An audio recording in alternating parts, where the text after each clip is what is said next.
ये सिंधी कितने मजबूर हैं इस रियासत में रहते हुए कि उनके प्यारों की लाशें फेंकी जाती हैं। पूरी दुनिया के लोग जो है ईद की खुशियाँ मना रही होती हैं। उस वक्त जो है हमारी मिसिंग पर्सन की जो फैमिलीज हैं वो जो है यहाँ पर प्रेस क्लबों में या जो है एहतजाज कर रही होती है।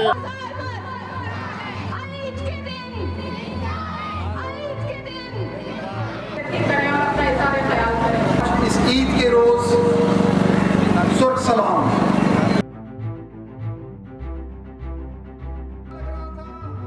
हमारे प्यारों को बाजियाब करो।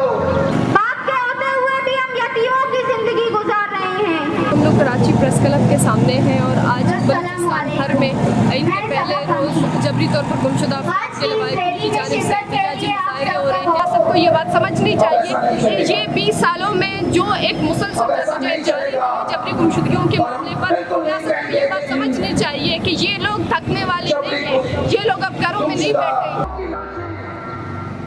दो नौजवानों की लाशें, मेरे ख्याल में उनका नाम शायद शोएब और